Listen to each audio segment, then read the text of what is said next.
Well, voters have a little less than 2 hours to cast ballots in local runoff races. You are taking a live look from a polling place in Fulton County tonight. The runoffs are today in a number of races. We are tracking several elections, including mayor's races in Sandy Springs, Roswell, and the city of South Fulton. In South Fulton, voters are deciding between Carmelita Gumbs and Mark Baker. Gumbs currently serves on the city council. Baker is a former city council member. The winner will replace the city's current mayor, Khalid Kamal, also known as Mayor Kobe. And over in Roswell, incumbent Mayor Kurt Wilson is fighting to keep his seat in a runoff against former state representative Mary Robichaux. And in Sandy Springs, it's three-term incumbent Mayor Rusty Paul up against business owner Dante Carter. And we want to bring in Zach Merchant, my co-anchor of the Georgia Vote, and both of us are gearing up to bring you streaming results as we get them tonight at 8 o'clock. But before we get to that, you're taking a look at some of these races. We are, and there's so many. You saw that little rundown of 2 or 3. There are, pushing on dozens of races, these runoff races tonight. Let's talk about one, though, that may be very close. That's the mayoral race in Roswell.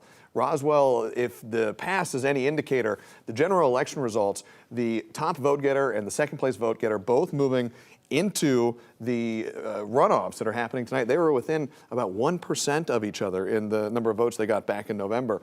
If past is prologue, we could see very close results tonight again. And it's one of those races, there were about 16,000 votes cast total in that Roswell mayoral contest between Kurt Wilson, Mary Robichaux. Could be very close. Yeah, and you said past this prologue. Another question that a lot of folks are going to have is what sort of indications might we get from these runoff races as people are looking ahead toward the larger political narrative nationwide and across the state as well? And it has been such a political feeling year in Georgia, too. Faith, you brought this up at 4 o'clock, and it's worth bringing up again. Sandy Springs is the epicenter of this right now. It is technically a nonpartisan contest between Rusty Paul, the incumbent, and Dante Carter.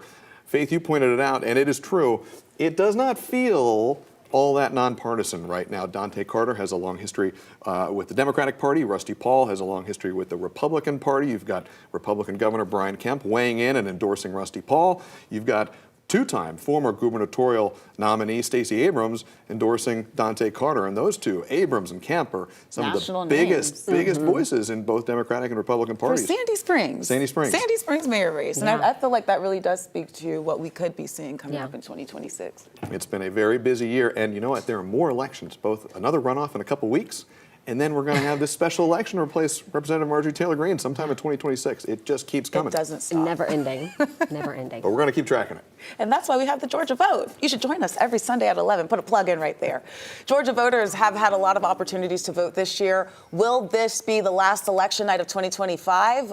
No, it will not. We just talked about this. We do have you covered when it comes to election results. We will be live streaming on 11 Alive Plus just as soon as those winners are declared. Download 11 Alive Plus to your smart TV and join us at 8 o'clock. We'll see you there.